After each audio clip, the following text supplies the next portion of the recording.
Story शुरू करने से पहले मैं आप सबसे एक रिक्वेस्ट करना चाहता हूँ कि प्लीज मेरे चैनल को सब्सक्राइब करें, वीडियो पसंद आए तो वीडियो पे लाइक करें और जितना हो सके अपने फ्रेंड्स को शेयर करें। इससे मेरे चैनल को सपोर्ट और आपका प्यार मिलेगा, so please consider it.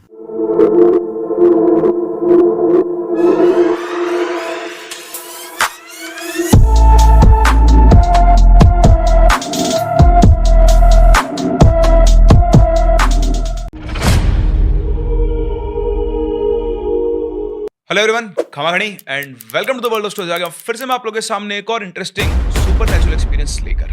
Bhairav, ये नाम आप लोगों ने सुना होगा। अगर आप शहरों से बाहर निकलकर थोड़ा सा गांव की तरफ जाना शुरू कर दें तो ऑलमोस्ट हर गांव के बाहर एक भैरव मंदिर होता है, जिसे हमारे राजस्थान में भैरू मंदिर भी कहते हैं। भैरू कहो, भैरव कहो, भैरव बाबा की स्थापना उस गांव की रक्षा करने के लिए की जाती है। जब भैरव बाबा या भैरव खुश होते हैं तो उस गांव पर किसी भी तरह का संकट आने से रोकते हैं। लेकिन क्या हो कि भैरव अगर खुद नाराज हो जाए फिर उस गांव या उस जगह की रक्षा कोई नहीं कर सकता है। ये सुनने में आपको अजीब लग रहा होगा, लेकिन इसके पीछे की जो सच्चाई है वो आपकी भी रूह कपा देगी। ये कहानी है आरव की और उसके भाई की, या फिर ये कहें उसके पूरे खानदान की। आरव के भाई की मौत उसकी जिंदगी का सबसे बड़ा रहस्य था। बरवान आरव का ही एंसेस्ट्रल विलेज था, लेकिन ये गांव उनकी पीढ़ियां कई सालों पहले छोड़ चुकी थी। लेकिन वो कहते हैं ना कि आप जगहों को छोड़ सकते हो, लेकिन कुछ जगहें ऐसी होती हैं जो आपको नहीं छोड़ती। जब आरव का भाई जितेश अपने इस पुराने गांव जा रहा था तो उसने उसे सबने बहुत समझाया था कि अब वहां पर अपना कुछ भी नहीं है तो वहां जाके क्या करना है। लेकिन जितेश ने अपनी दादी से कई बार गांव में होने वाली एक अजीब घटना के बारे में सुना था, और पता नहीं क्यों उन कहानियों से वो बहुत ज्यादा प्रभावित था, इतना कि वो उस गांव में जाने को तैयार हो गया। न जाने ऐसा कौन सा अट्रैक्शन फोर्स था जो उस गांव की तरफ जितेश को खींच रहा था। वो गया तो सही, लेकिन कभी लौट कर नहीं आया। और आज आरव जो एक रिसर्च स्कॉलर बन चुका था और वो दिल्ली यूनिवर्सिटी में हिस्ट्री में पीएचडी कर रहा था, और उसकी रिसर्च थी ग्रामीण भारत की लोक कथाएं और उनके ऐतिहासिक आधार। जब उसे रिसर्च मिली तो उसे मौका मिला अपने खोए भाई की सच्चाई जानने का। बिना किसी को बताए वो पहुंच गया अपने एंसेस्ट्रल विलेज, यानी अपने पुराने गांव, पैतृक गांव में आते ही उसने सबसे पहले घर के बाहर बने कमरे को किराए पर लिया। गांव में आते ही उसने अपनी छानबीन शुरू कर दी, पूछताछ शुरू कर दी लोगों से। उसने भी अपनी दादियों से वही कहानियां सुन रखी थी, और वही गांव के लोग उसे लेकर थोड़ा संकोच में थे, क्योंकि वो बार बार भैरव मंदिर और उससे जुड़ी कहानियों के बारे में गांव के लोगों से अक्सर पूछता रहता। पहली रात जब आरव आंगन में बैठा हुआ अपने नोट्स लिख रहा था तो अचानक से बाहर के कुत्तों के भौंकने और फिर चुप हो जाने ने उसका ध्यान खींचा। उसने देखा कि कुत्ते कुछ अजीब तरीके से एक ही लय में भौंक रहे थे। उसने सोचा कि साइकोलॉजिकल इफेक्ट है, जानवरों में भी तो मास हिस्टीरिया होता है, और गांव में लोग अंधविश्वासी तो वैसे ही होते हैं, इसलिए कुछ भी मान लेते हैं। लेकिन ऐसी आवाज सुन के उसके दिल के कोने में भी एक अजीब सी बेचैनी हुई। दूसरे दिन सुबह गांव के बुजुर्ग लखन बाबा से मिलने वो गया, जो शायद इस गांव के सबसे बुजुर्ग आदमी थे। उनकी सफेद दाढ़ी, कांपते हुए हाथ और आंखों में पुरानी घटनाओं की धुंध थी। उसने बताया कि किस सिलसिले में वो यहाँ पर आया है। उसने बात किसी को भी नहीं बताई थी कि वो इसी गांव से ओरिजिनेटेड है, और उसका भाई भी कभी यहाँ पर आया था और उसके बाद वो लापता हो गया। उसने बाबा से भैरव मंदिर के बारे में पूछा, जहां कोई नहीं जाता था। उन बाबा ने उन्हें धीमी आवाज में कहा, बेटा, पढ़ाई लिखाई बहुत अच्छी बात है, लेकिन भैरव का नाम यहां मत लेना, और रात में तो वहां जाने का बिल्कुल भी मत सोचना। हमने अपनों को खोया है। ये आरव के लिए एक चेतावनी थी, और उस बुजुर्ग बाबा ने शायद आरव की मनसा भाप ली थी। और वही आरव मुस्कुराकर कहा, बाबा, मैं कोई पूजा पाठ वाला आदमी नहीं, मैं तो बस जानना चाहता हूं कि लोग डरते क्यों हैं। बाबा ने उसकी आंखों में सीधा देखा और कहा, डर कभी बिना वजह नहीं होता बेटा, रात को ये कुत्ते यूं ही नहीं भौंकते हैं। उनकी बात आरव को सोचने पर मजबूर कर गई। फिर वो बाबा वहां से उठे और अपने पास पड़े संदूक से एक बहुत पुराना अखबार निकाला। उस अखबार पर सन 1980 की डेट थी। पीला पड़ चुका था, बहुत पुराना अखबार था जिसको चूहों ने चारों तरफ से कुतरा हुआ था। लेकिन उसमें एक खबर का शीर्षक साफ साफ दिखाई दे रहा था, बरवान गांव में होने वाली लगातार मौतें और मंदिर से जुड़ी अफवाहें। और ठीक उसके नीचे लिखा था, 3 नौजवान मंदिर के पास गए और सुबह उनकी लाशें मिली। सबके शरीर पर अजीब खरोंचें थी, जैसे किसी ने नुकीले पंजों से उन्हें नोचा हो।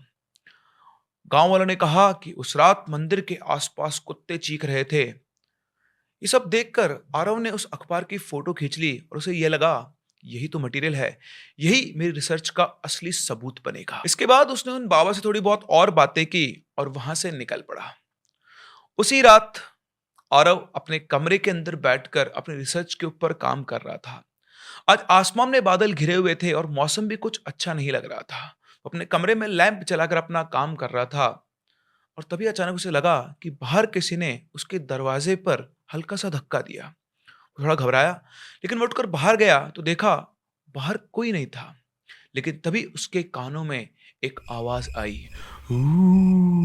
जब उसने उस आवाज की तरफ देखा तो उसने देखा कि एक बिल्कुल स्याह काला कुत्ता मंदिर की तरफ मुंह करके रो रहा था और उसकी आंखें बिल्कुल लाल चमक रही थी, जैसे कोई उसकी आंखों में लाल लाइट डाल रहा हो। और वो जो रो रहा था तो रोते टाइम उसकी आवाज ऐसी लग रही थी जैसे कोई छोटा बच्चा रो रहा हो। उसे देखकर आरव का दिल धक से रह गया और उसे एकदम से लखन बाबा की बात याद आई, रात को कुत्ते यूं ही नहीं रोते। ये शब्द जैसे उसके दिमाग में घूमने लगा, वो बुरी तरह से घबरा गया और उस रात आरव बड़ी मुश्किल से सोया। उसने खुद को ये लॉजिक दिया कि कुत्ते सेंसिटिव होते हैं, शायद किसी जानवर, किसी आवाज पर ये रिएक्ट कर रहे होंगे। पर वो भीतर से खुद ही मान चुका था कि उस कुत्ते का रात को रोना नॉर्मल नहीं था। लगातार 2 दिन तक उस कुत्ते का ऐसा ही रोना चलता रहा और तीसरे दिन पूरे गांव में हलचल मच गई। रामकेश नाम का एक लड़का अपने घर के बाहर मृत मिला और उसके शरीर पर गहरी खरोंचों के निशान थे। लोगों ने कहा कि कल रात को कुत्ते रो रहे थे, भैरव ने फिर एक बलि ले ली है, भैरव जाग गया है। ये सब सुनकर और वो बुरी तरह घबरा गया, क्योंकि उसने खुद उस रात उस कुत्ते को मंदिर की तरफ मुंह करके रोते हुए देखा था। आरव पूरी की पूरी घटना अपनी रिसर्च नोटबुक के अंदर लिखता गया और हर लाइन लिखते समय उसे ऐसा लग रहा था ये शब्द कागज पर नहीं, उसके दिल पर खुद रहे हों। और गांव वालों की वो बात कि भैरव जाग गया है, वो उसे समझ में नहीं आई थी। उसे अब ये लगने लगा था कि यहाँ पर जो भी कुछ चल रहा है वो सिर्फ कोई कहानी नहीं, कुछ तो है जिसके पीछे एक सच्चाई छिपी हुई है। वो ये सब सोचता रहा। रात को जब वापस से अपने कमरे में काम कर रहा था तो वही कुत्ता उसके दरवाजे के पास आकर बैठ गया। लेकिन इस बार वो कुत्ता रोया नहीं और वो कुत्ता धीरे धीरे उसके कमरे के चारों तरफ घूम रहा था। ये सब होते हुए आरव खिड़की से देख रहा था और उसके दिल की धड़कन बहुत तेज थी, वो घबराया हुआ था कि तभी अचानक वो कुत्ता उसकी खिड़की के सामने आकर रुक गया और वो आरव को ही देख रहा था। आरव ने भी उस कुत्ते की आंखों में गौर से देखा तो अचानक से उसे उसकी आंखों के अंदर किसी का अक्स झलकता हुआ दिखाई दिया। इसके कुछ देर बाद वो कुत्ता वहां से चला गया और फिर दोबारा आरव के कमरे पर नहीं आया।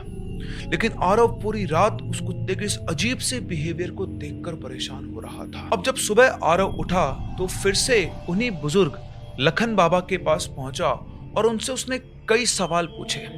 फिर उन बाबा ने बताया कि बेटा, कुत्ते जो होते हैं ना, वो भैरव के सिपाही होते हैं। जब वो रोते हैं तो ये समझो कि भैरव पास खड़ा है और जो आदमी उस वक्त बाहर होगा वो उसकी आत्मा को छीन लेगा। ये सिर्फ कुत्ते नहीं, भैरव के प्रहरी हैं और ये उसके शिकार को ढूंढते हैं उसके आदेश पर।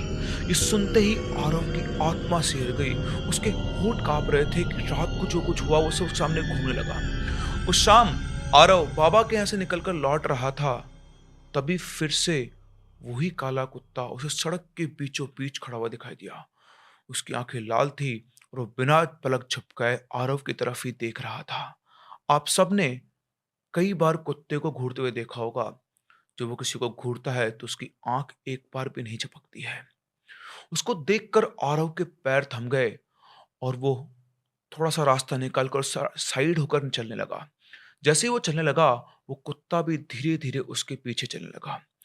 अब आरव के दिमाग में उन बाबा के कहे हुए शब्द घूम रहे थे कि कुत्ते भैरव के प्रहरी होते हैं और उनसे वो अपना शिकार ढूंढता है। बड़ी चालाकी से मौका देखकर एकदम से आरव उस कुत्ते से ध्यान हटाते हुए अपने कमरे के अंदर पहुंच गया और कमरे के अंदर पहुंचकर वो सीधा अपने कमरे का दरवाजा बंद किया, खिड़की बंद कर अपने बिस्तर पर जाकर लेट गया। अपने बिस्तर पर लेटा लेटा वही सोच रहा था कि आखिर वो कुत्ता उसका इस तरह से पीछा क्यों कर रहा था। करीब 15-20 मिनट तक उन्हें बिस्तर पे पड़ा रहा और फिर उसके बाद चुपचाप उठकर उसने अपने कमरे की खिड़की से बाहर देखा तो आसपास वो कुत्ता कहीं पर भी नहीं था। थोड़ा रिलैक्स हुआ, उसके बाद उसने खाना वाना खाया, अपने बिस्तर पर जाकर सो गया। वो भी थोड़ी देर सोया ही था, फिर एकदम से उसकी आंख खुलती है कुत्तों के रोने की आवाज से। उस आवाज से साफ साफ लग रहा था कि बहुत सारे कुत्ते उस कमरे के बाहर इकट्ठे हो गए हैं और सब के सब मिलकर एक साथ रो रहे हैं। करीबन 10-15 मिनट तक ये आवाज आई और फिर एकदम से सब कुछ शांत हो गया। ऐसा लग रहा था कि हवा मानो रुक सी गई है। वो अपने बिस्तर पर पड़ा पड़ा लेटा लेटा छत की तरफ घूर रहा था। उसके दिल में एक अजीब सी घबराहट चल रही थी, जैसे कोई उसके धड़कनों को गिन रहा हो। सुबह की पहली किरण के साथ पूरा गांव जागा। नींद उसे भी आ गई थी, लेकिन रात की जो घटना थी वो उसके मन से उतर नहीं रही थी। जब वो बाहर निकला तो उसने देखा उसके घर के दरवाजे के बाहर मिट्टी पर अभी भी पंजों के निशान पड़े हुए थे। और अब झुककर देखने लगा, उनमें से एक जो पंजे का निशान था वो जरूरत से भी, मतलब किसी नॉर्मल कुत्ते से भी ज्यादा बड़ा था। वो ये सब देख ही रहा था कि तभी उसके घर के पास में रहने वाले एक और बुजुर्ग रामचरण बाबा अपने दरवाजे पर खड़े थे। उन्होंने आरव की तरफ देखा और देखकर कहा, बेटा तूने सुना कल रात को? आरव ने हाँ में सिर हिला दिया। बाबा ने एक लंबी सांस ली और कहा, ये गांव यूं ही भैरव का नाम नहीं लेता। रात को जब कुत्ते रोते हैं इसका मतलब यह है कि कोई ना कोई बात होने वाली है। उनकी बात सुनकर आरव ने थोड़े अलग से एक्सप्रेशन दिए। वो उनकी बात को हल्के में लेने की कोशिश कर रहा था, लेकिन उसका मन मानने को तैयार नहीं था। अब आरव को इतना समझ में आ गया था कि यहाँ पर जो भी कुछ चल रहा है वो सब उस मंदिर से रिलेटेड है। उसने डिसाइड किया कि आज शाम को वो उस मंदिर को देखने जाएगा। करीबन 4 बजे के आसपास उस मंदिर को देखने निकल पड़ा। वो मंदिर गांव से बाहर एक ऊंचे टीले पर था, जिसकी सीढ़ियां टूटी हुई और किनारों पर जंगली झाड़ियां उगी हुई थी, जैसे मानो बरसों से कोई उस मंदिर पर गया ही ना हो। और उस मंदिर की दीवारों पर जो चूना था वो उखड़ चुका था। लेकिन जैसे ही आरव उस मंदिर के अंदर गया, हवा का एक अजीब सा दबाव उसे महसूस हुआ, जैसे हवा अचानक से भारी हो गई हो। तो देखा कि मंदिर के सामने एक चौकड़ी बनी हुई थी और उस चौकड़ी के ऊपर कुत्तों की मूर्तियां बनी हुई थी। उन कुत्तों का खुला हुआ मुंह, नुकीले दांत और जिन पत्थरों से वो बने हुए थे उनके ऊपर काई जम चुकी थी। वो पूरे मंदिर को देख ही रहा था कि तभी वहां पर अचानक से उसे एक पुजारी बाबा मिले। सफेद धोती में, कमजोर सा शरीर, एक बुजुर्ग पुजारी। उन्होंने आरव को देखते कहा, तुम तो वो शहर वाले लड़के हो ना? तो आरव ने अपना सिर हिलाया, जी हाँ। पुजारी बोले, ये मंदिर भैरव बाबा का है। कहते हैं कि कुत्ते गांव की रक्षा करते हैं। जब भी कोई अनहोनी होने वाली होती है, ये कुत्ते रो रो कर गांव वालों को सतर्क करते हैं।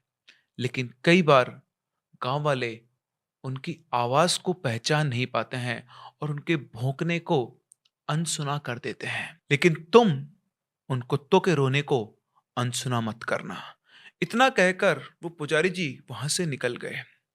उसके ठीक 2 दिन के बाद गांव में हलचल मच गई। पास वाला टोला यानी गांव की एक औरत अचानक गायब हो गई थी और सुबह उसका दरवाजा खुला मिला। उसके घर का चूल्हा आधा जला हुआ पड़ा था, लेकिन वो औरत कहीं पर भी नहीं थी।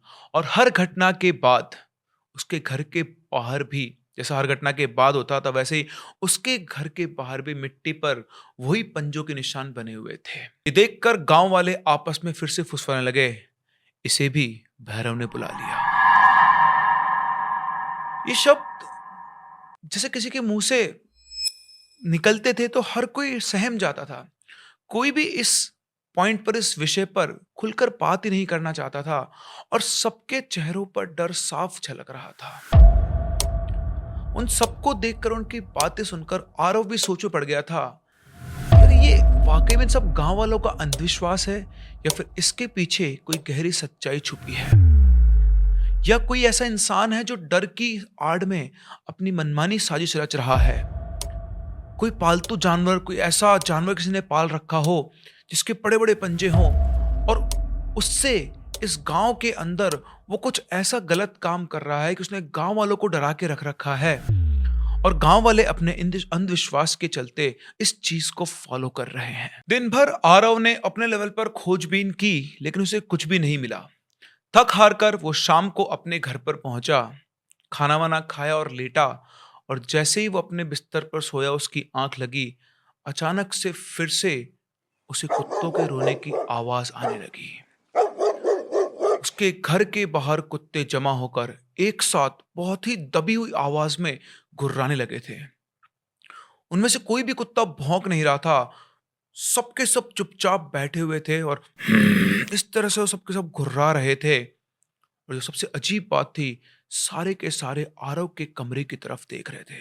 कुत्तों की हरकत देखकर आप खुद सोचो, आप अपने कमरे के, जो आपके कमरे की विंडो है उसके ऊपर खड़े हो, वहां से बाहर दिख रहा है कि 15-20 कुत्ते एक साथ लाइन में बैठे हुए हैं और वो आपकी तरफ देखकर गुर्रा रहे हैं। ये देखकर आरव के रोंगटे खड़े हो गए। उसे लगा जैसे किसी के आदेश पर ये कुत्ते सारा काम कर रहे हैं, जैसे उन कुत्तों का मालिक कहीं दूर बैठकर ये सब देख रहा है। आरव अब इन चीज थोड़ा मजबूत हो चुका था। उसने डिसाइड किया कि वो इस राज का पता जरूर लगाएगा। अगले दिन उसने गांव के बाहर एक तालाब था, उस ओर जाने का मन बनाया। इसके बारे में लोगों का कहना था कि वहां पर रात को कुत्तों को छाया सबसे पहले दिखती है। वो दिन भर गांव वालों से पूछता रहा, लेकिन हमेशा की तरह कोई भी गांव वाला इस बारे में खुलकर बात नहीं करता था। लेकिन हाँ, हर किसी के मुंह से एक ही बात बार बार सुनने को मिलती थी कि जो भी कुत्तों की आवाज को नजरअंदाज करता है उसका हाल बुरा होता है। और उस रात आरव अकेला ही गांव की पगडंडी से अपने कमरे की तरफ लौट रहा था। चांद पूरा था, आसमान बिल्कुल साफ था और वातावरण बिल्कुल चुप था कि तभी अचानक से आरव के पीछे से एक आहट हुई। उसने मुड़कर देखा तो 4 कुत्ते चुपचाप आरव का पीछा कर रहे थे। ना वो भौंक रहे थे, ना वो दौड़ रहे थे, बस धीमे धीमे आरव के कदमों से कदम मिलाकर वो चले जा रहे थे, जैसे चुपचाप किसी कहने पर वो उसका पीछा कर रहे हो। जब उसने इन कुत्तों को अपने पीछे आते हुए देखा तो वो तेज तेज चलने लगा, और जितना तेज वो चलने लगा उतना ही तेज कुत्ते भी उसके साथ साथ चलने लगे। वो रुकता तो सारे कुत्ते रुक जाते, वो धीरे चलता तो वो धीरे चलते, वो तेज चलता तो वो कुत्ते भी तेज चलते। वो बुरी तरह घबरा गया और उसके माथे पर पसीना आ गया और थोड़ी हिम्मत करके उसने थोड़ा जल्दी चलना शुरू किया कि तभी वो चारों के चारों कुत्ते उससे आगे निकल गए और उसके आगे जाकर वो बीच रास्ते में बैठ गए और उसको घूरना शुरू कर दिया, सीधे उसकी आंखों में। और वो बुरी तरह घबरा गया और थोड़ी देर के बाद उसने देखा कि वो कुत्ते बार बार कभी आरव को देखते और कभी मंदिर की तरफ देखते, जैसे वो उसकी तरफ इशारा कर रहे हो कि तुम्हें ये मंदिर बुला रहा है। वो हिम्मत करके एक कदम पीछे हटा, मगर जैसे वो पीछे हटा चारों कुत्तों ने एक साथ हूक भरी। आरव अपनी जगह पर वैसे के वैसे खड़ा हो गया। आज आरव को पहली बार ये यकीन हो गया था कि ये सिर्फ जानवर नहीं है, ये किसी अदृश्य शक्ति के आदेश पर चल रहे प्रहरी हैं। उन पंडित जी की बातें उसके दिमाग में घूमने लग गई थी। उसकी सांसें तेज होकर पैरों के अंदर उसके सिहरन दौड़ गई थी और वही सामने वो जो कुत्ते बैठे थे उनकी आंखें बिल्कुल टकटकी लगाए आरव को ही देख रही हो, जैसे उनको किसी ने आदेश दे दिया हो कि अब पीछे नहीं हटना है। इधर आरव भी अपने आप को थोड़ा मजबूत करता और बोलता है कि अब उस सवाल का सामना करना ही है जिसे वो महीनों से ढूंढ रहा है। धीरे धीरे संभल कर वो बोला कि अगर सच यही है तो मुझे जानना होगा। वो चारों कुत्ते एकदम से उठे, बिना आवाज किए वो मंदिर की तरफ चलने लगे। और उस रात वहां से मुड़कर भागने की जगह आरव ने डिसाइड किया कि उसे हिम्मत दिखाकर उन कुत्तों के पीछे पीछे चलना होगा। उसने उन कुत्तों की दिशा में चलना शुरू किया। पता नहीं क्या ख्याल उसके दिमाग में चल रहे थे। बिल्कुल सुनसान रास्ता था और जैसे से वो मंदिर के पास पहुंचता जा रहा था, हवा में एक अजीब सा भारीपन बढ़ता जा रहा था, जिसे मानो जंगल की हर डाल, हर पत्ता उसकी इस हरकत पर निगाह रख रहा हो। बड़ी हिम्मत के साथ कुछ देर चलने के बाद आरव अब उस पुराने मंदिर के सामने खड़ा था। वही टूटी हुई सीढ़ियां और अंधेरे में डूबी हुई दीवारें। लेकिन आज का माहौल उस शाम के माहौल से बिल्कुल अलग था।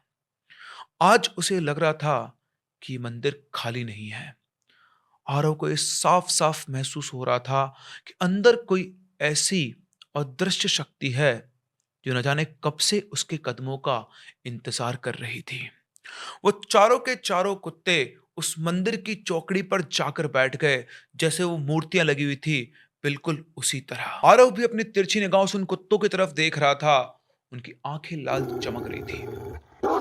आरव का गला डर से सूख रहा था, मगर उसने तय कर लिया था कि चाहे आज कुछ भी हो जाए, वो पीछे नहीं हटेगा और इस रहस्य का वो पता करके रहेगा।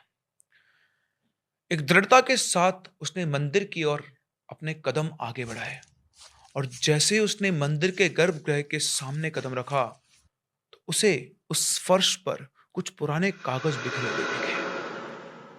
उसने झुककर उन कागजों को एक दो कागज उठाए, तो उस पे कुछ लिखा हुआ था, साधना अधूरी है।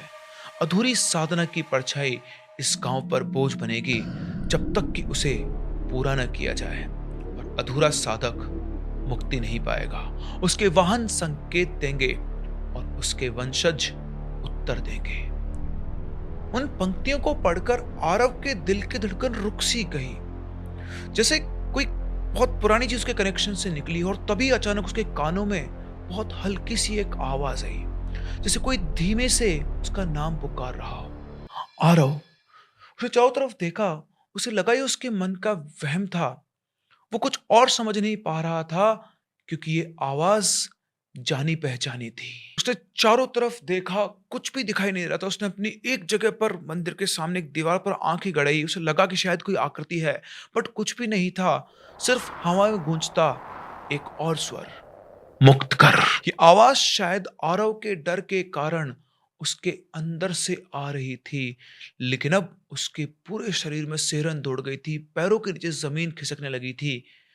और तभी उसे अपने भाई का चेहरा याद आया, क्योंकि आवाज किसी और की नहीं, उसके अपने भाई की थी। वो हादसा जिसने पूरे परिवार को तोड़ दिया था, और वो दृश्य अपने आप ही आरव के दिमाग में पनपने लग गए थे, जिसे मानो कोई उसके दिमाग के साथ खेल रहा हो। कोई ये चाहता हो कि ये सारा एहसास उसे वापस से हो। उसे ऐसा लगने लगा कि ये गांव, ये मंदिर, उसका भाई, तीनों एक ही रहस्य की कड़ी है। अब एकदम से उसने अपनी योजना बदली और उसने उस मंदिर से अपने पैर पीछे खींच लिए और वो अपने घर की तरफ लौट आया। जब वो वापस लौटा तो उसका पीछा कोई नहीं कर रहा था। वो चुपचाप आया और अपने कमरे के अंदर सो गया, जैसे आज उसे उसे कोई चाबी मिली हो, कुछ एहसास, कुछ नॉलेज उसको मिली हो। वो बिल्कुल शांत था, उसे किसी तरह का डर नहीं लग रहा था। आकर वो सो गया और जैसे वो सुबह उठा, सीधा वो उन पुजारी जी के पास गया जिनसे वो मंदिर में मिला था। उसने उनको सारी बात बताई कि कैसे कल रात को मंदिर पे गया, कैसे उसे अपने भाई की आवाज आई। उसने ये भी बताया कि कैसे उसका भाई गायब हुआ था। उसकी बात सुनकर पुजारी जी की आंखें चमकी और उन पुजारी जी ने गहरी सांस लेकर कहा, ये नियति है बेटा। तुम्हारे किसी पूर्वज ने कभी भैरव साधना की थी, लेकिन किसी कारणवश वो साधना अधूरी रह गई, और वो अधूरी साधना जाने कब से परछाई बनकर इस पूरे गांव पर मंडरा रही है। और शायद इसीलिए तुम्हारी पूरी की पूरी पीढ़ियां समाप्त हो गई, क्योंकि जब तक ये साधना पूरी नहीं होगी, परछाई यही रहेगी, अतृप्त रहेगी, फंसी हुई। और जब तक तुम्हारे वंश में से कोई इस साधना को पूरा नहीं करेगा, ये सब ऐसे ही चलता रहेगा। उस परछाई को, उस सेवक को मुक्ति चाहिए। वो एक पाश में, एक जाल में बंध चुका है, और शायद इसीलिए तुम्हारे भाई को भी यहां बुलाया गया था, और तुम्हारे भाई ने साधना अधूरी छोड़ दी थी। कुत्ते इसलिए इशारा करते हैं क्योंकि वह भैरव के वाहन हैं, और जब तक साधना पूरी ना हो ये सिलसिला रुकेगा नहीं। जैसे आरव ने सच्चाई सुनी, इसके पैरों तले जमीन खिसक गई। इसका मतलब यह था कि आरव का परिवार ही उस साधक का वंशज था, और पीढ़ी दर पीढ़ी परिवार के सदस्य में से ही कोई उस साधना को पूरी करने का प्रयत्न कर रहा था। झट से आरव ने घबराकर उन पंडित जी से पूछा, तो क्या मैं इसे खत्म करूं? और फिर पुजारी ने धीमी आवाज में कहा, हाँ बेटा, तुझे भी प्रयास करना होगा। उस साधना को पूरा कर। उस बरगद के नीचे जहां वो साधना अधूरी छोड़ी गई थी, वहीं जाकर वही मंत्र, वही विधि, बस फर्क इतना है कि तुझे इसे अंत तक निभाना होगा। अपनी अंतरात्मा को केंद्रित करके, पूरे चेतन मन और अवचेतन मन को एकाग्र करके तुझे ये साधना पूरी करनी होगी। ये ध्यान रखना, जरा भी चूक हुई या तुम भटके तो तुम्हारे साथ भी वही होगा जो तुम्हारे वंशजों के साथ हुआ। उनकी बात सुनकर आरव ने अपना सिर झुका लिया। वो ये जान चुका था कि उसे ही ये सब करना है, ये उसका कर्तव्य है, और शायद उसके भाई और उसके बाकी वंशजों की आत्मा को भी मुक्ति तभी मिलेगी जब वो इस साधना को पूरा कर ले। एक अजीब सी ताकत, हिम्मत, एक ज्ञान आरव के अंदर, उस मंदिर के अंदर जाने से आ गया था, और वो बार बार उसे पुश कर रहा था कि कैसे भी करके उसे इस विधि को, इस प्रक्रिया को पूरा करना होगा। अगले कुछ दिनों तक आरव ने उन पंडित जी के साथ रहकर और गांव के अंदर रहकर अलग जगह से ये पता किया कि कैसे इस साधना को वो पूरा कर सकता है। उन पंडित जी ने उसको कुछ विधियां सिखाई ध्यान लगाने की और अपने मन को एकाग्र करने की। और जब रात में बैठकर वो ये ध्यान किया करता था, तो धीरे धीरे पता नहीं कैसे अपने आप उसके सामने, उसके दिमाग में वो विधि आने लगी, जैसे कोई थी, कोई शक्ति जो उसे वो विधियां सिखा रही थी। शायद ये चमत्कार था पीढ़ियों से चली आ रही साधना का, उस साधना का जो कभी पूर्ण नहीं हुई। और शायद आरव का अपने इस गांव आने का कारण भी यही था, उसके वंशज उसे खींच कर लाए थे कि वो उन्हें मुक्ति दिला दे। पुजारी ने आरव को सावधान करते हुए कहा, बेटा, साधना वक्त करते वक्त दीपक बुझना नहीं चाहिए। कुत्तों का शोर बढ़ेगा मगर डरना नहीं। तुम्हारे पितरों और परिवार वालों की आत्मा तुम्हारी सहायता करेगी, और अंतिम क्षण में एक परछाई प्रकट होगी, तभी मुक्ति मिलेगी। लेकिन वो सिर्फ तुम्हारे अंतर मन में दिखेगी।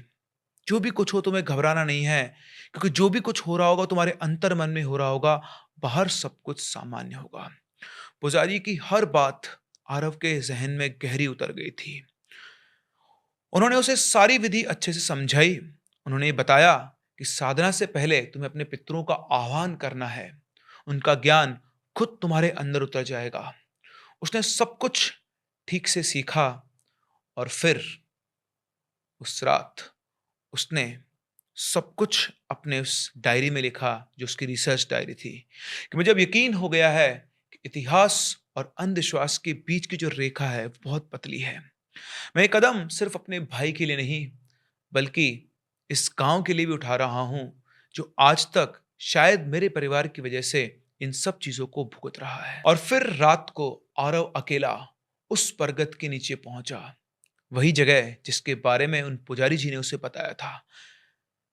पेड़ की जड़ें जमीन से बाहर निकलकर फैली हुई थी, और उसकी नीचे मिट्टी में अब भी एक अलग अगरबत्ती और तेल की गंध थी, जैसे मानो अभी तक यहां पर कोई पूजा कर रहा हो। पंडित जी के कहे अनुसार आरव ने वो दीपक जलाया, उसे चारों तरफ से कवर किया ताकि हवा से वो दीपक बुझे ना, और उसने मंत्र पढ़ना शुरू किए। जैसे जैसे मंत्र पढ़ने लगे, वो मंत्र पूरे करने लगा, अचानक से पूरे गांव में कुत्तों की डरावनी आवाज घूमने लगी। ढलती रात के साथ घने सन्नाटों में भी वो आवाज साफ साफ दिखाई दे रही थी। पहले एक दो कुत्ते, फिर चार पांच, फिर दर्जनों कुत्तों के एक साथ रोने की आवाज, जैसे गांव के सारे कुत्ते जाग गए हो। इतनी गहरी, इतनी लंबी आवाज कि उसको सुनकर आरव का दिल कांप गया। लेकिन उसने खुद को संभाला और मन ही मन बुदबुदाया, डरना नहीं है, यही मेरी अंतिम कसौटी है। और हिम्मत रखते हुए उसने मंत्र तेज तेज आवाज के अंदर पढ़ना जारी रखे, ताकि उसके मन का डर बाहर निकलता रहे। आरव की आंखें पूरी तरह बंद थी कि तभी अचानक दीपक तेज लौ से जल उठा और एकदम से हवा का एक झोंका आया, पर लौ बुझी नहीं। और उस रोशनी में आरव ने देखा पेड़ की छाया से धुआं उठ रहा है। उसकी आंखें बंद थी, लेकिन जैसे बंद आंखों से उसको सब कुछ दिख रहा था। उसकी अंतर्दृष्टि में सब कुछ साफ साफ चल रहा था, जैसे हम सोने के बाद सपना देखते हैं। वो जागते हुए सब कुछ देख रहा था। उस धुएं में एक धुंधली परछाई थी, किसी इंसान की। आरव की आंखों से एकदम से आंसू निकल आए, क्योंकि वो परछाई उसके भाई की थी। उसने अपनी आंखें बंद भी रखी। ये सब सपने की तरह था, लेकिन आरव उस वक्त किसी तरह अपने चेतन मन और अवचेतन मन को एक सीमा पर ला चुका था। उनको वो एक कर चुका था और इंसानी सीमा से ऊपर उठ चुका था। उस परछाई में जो अपने भाई का चेहरा दिख रहा था, उसे देखकर उसकी आंखों से आंसू बह रहे थे कि तभी उसके अंतर मन में से एक और आवाज आई, मुक्त कर। और इसके बाद आरव ने वो अंतिम मंत्र पढ़ा। मंत्र पढ़ते ही दीपक की लौ अचानक से और तेज चमकी और एकदम से धुआं पूरे आसमान में घुल गया। आंसू उसके गालों से लगातार बह रहे थे और उसे ऐसा लगा जैसे वर्षों से दबा हुआ बोझ हल्का हो गया हो। और एकदम से बैठे बैठे आरव बेहोश हो गया। उसे होश सुबह आया जब पुजारी जी वहां पहुंचे। उन्होंने आते ही आरव को जगाया, उसके कंधे पर हाथ रखा और खुश होते हुए बोले, बेटा तूने अधूरी साधना को पूरा कर दिया है, परछाई मुक्त हो चुकी है, तेरे भाई तेरे पूर्वजों की आत्मा अब शांति में है, और सबसे बड़ी बात, ये गांव उस परछाई से मुक्त हो चुका है। आरव चुपचाप सब सुनता रहा, क्योंकि उससे पता था कि जो हुआ है वो जो करने आया था वो काम हो चुका है। रात को ही उसे अपने ऊपर से वो बोझ हटता हुआ दिखा था। पुजारी जी उसे अपने साथ लेकर गए मंदिर पे। वहां जाकर उन्होंने उससे पूजा करवाई। और अब ये मंदिर वो मंदिर नहीं रहा जिससे पूरे गांव वाले डरते थे। उन पुजारी जी ने आरव को ले जाकर गांव में सबको बताया कि क्या हुआ क्या नहीं हुआ, और अब गांव में किसी को भी डरने की जरूरत नहीं है, क्योंकि वो मंदिर अब पूरी तरह से सुरक्षित है। वो मंदिर जो आज तक गांव वालों की बलि लेता रहा था, वो मंदिर अब गांव वालों की रक्षा करेगा। खैर, गांव वालों का जो डर था वो कई सालों पुराना डर था, लेकिन धीरे धीरे गांव वाले समझ गए कि जो पुजारी जी कह रहे थे वो सही है। उस दिन के बाद से गांव में किसी की भी गुमशुदगी नहीं, कोई भी गायब नहीं हुआ। कुत्तों का वो जो अजीब बिहेवियर था वो रुक गया। रात को अब इस गांव में कुत्ते रोते नहीं थे, और कई सालों के बाद गांव के लोगों के चेहरों पर सुकून आया था। गांव में कई दिनों रहने के बाद अब आरव ने गांव छोड़ने का मन बना लिया। वो आया तो था अपने भाई के बारे में पता करने, अपनी रिसर्च को पूरा करने, लेकिन वो अपनी जिंदगी का बहुत बड़ा सबक अपने साथ लेकर जा रहा था।